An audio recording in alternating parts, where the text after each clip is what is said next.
Greetings, friends. David Nuño, TexAgs Radio. It is TexAgs Rewind, day 2 of SEC Media Days. My buddy Richard Zane, we call him Ricardo Zane. Great day today.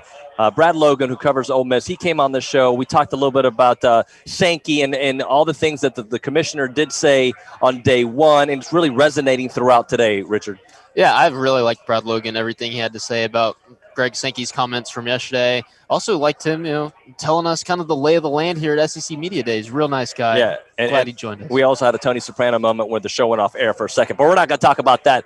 The best part of today, though, Marty Smith. Oh, my goodness gracious. This guy should be my uncle, even though I'm probably older than him. Love the way that guy spoke. He talked a lot about Jimbo, just talked about life. It was a wonderful interview.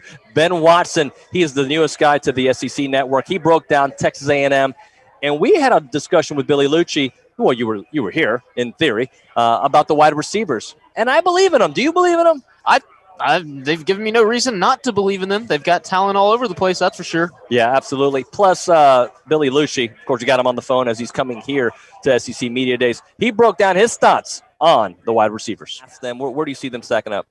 I think that the top half of the SEC receiving corps with a chance to be a lot higher. But Chase Lane's underrated. Hez Jones made some big catches last year. But also, between the two of them, I don't think we saw a breakout kind of game. I thought Chase did great things against Florida. He had some huge plays, like I said. But I don't think either one of them had a breakout game in SEC play. They had key catches and key, stretches of games. I remember Hez against Arkansas. But Caleb Chapman was the one guy really big game at any point. So yeah, I think Anias is all conference caliber. I think Chase, you got to remember, last year was his first year playing college football under a red shirt. So how big a jump did Chase make? That's what I don't think people are asking enough. It was been mentioned to me. You guys heard Isaiah or Damani? I think it's Damani that mentioned him. But the wild card is, it's on the outside. Is Caleb Chapman all the way back? I think he will be another, 6 weeks from now. Certainly 2 months from now or so. Let's get a couple of games under his belt. And Demas, can he take that step into being that deep threat on the outside? And two, then that changes everything. Let me see if I can phrase this correctly. But I'm watching Sankey yesterday. I'm thinking to myself, he looks like a guy who's running for politics, right? And I don't mean that in a negative way. I'm meaning like if there is a position that is the college football commissioner, he's kind of like right now in front of everybody saying, I can do it. He is.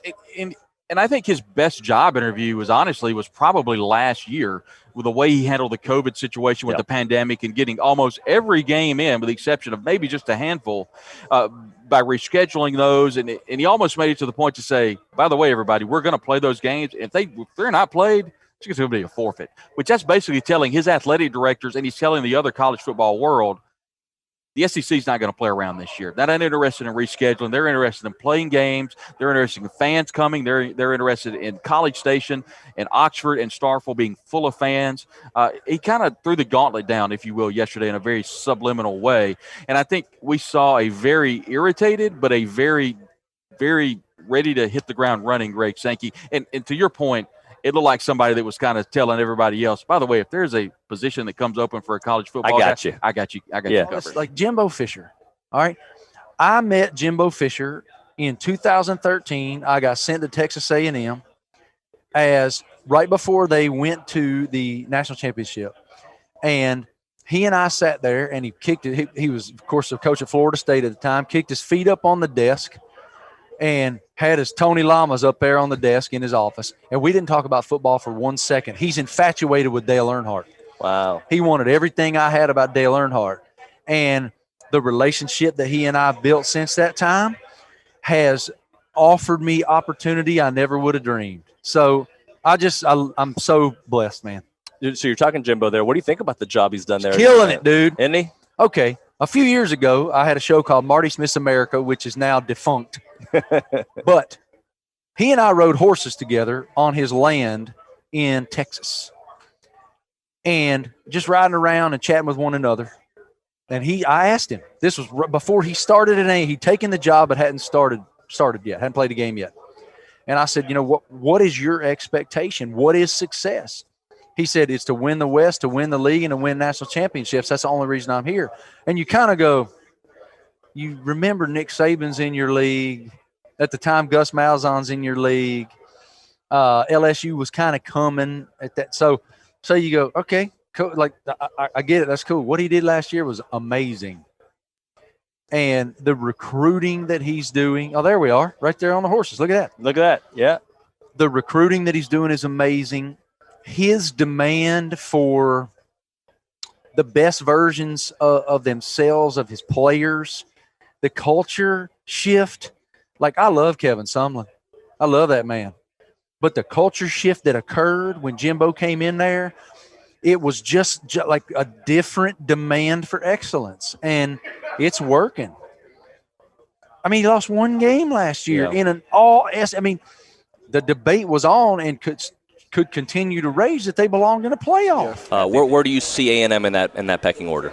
Well, A&M lost one game last year, and that was Alabama. Haven't beat them in years. And so that game I know is circled, as it is for everybody that plays Alabama. I will say for A&M, they've been on the ascension. And even in my time of study and looking at what Jimbo Fisher has done and looking at people like Isaiah Spiller and the receivers and the people that they have coming back, I think they're poised to challenge. But let's not trip, as we would say.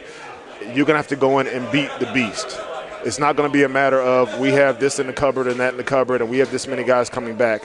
When you have a team like Alabama that's been a perennial, I guess, a megastar in the league and in the country, you're going to have to go in there and challenge them and beat them. But in the West, I would say that A&M is the closest to doing that. Benjamin Watson, thanks so much for your time, my friend. Thank you. Hope to do it again. Hey, man, good luck. Thank you so much, with the new man. career, yeah. Pleasure meeting you, my friend. The key is to throw to the tight end. Right? Every play. As always. Yeah. All right, guys, I would love for you to smash the like button. It just sounds right. Smash it. Smash it, right? Also, subscribe to TexAgs.com. And do me a favor. Watch the post-credit scenes on this video. You're going to see some behind-the-scenes things about this guy right here that you're going to laugh about. It is TexAgs Radio here. SEC Media Days. Awkward ending. Goodbye. Hola, ¿qué tal? Me llamo David Nuño. Estamos aquí con papi. Richard, you want to join me? You going to talk with me? Sí. All right. Your mic needs to be on there. I have the wrong one. How embarrassing. My son. Wrong headset. What an idiot. Hey, can we use that as an outro? What did you record that? All right.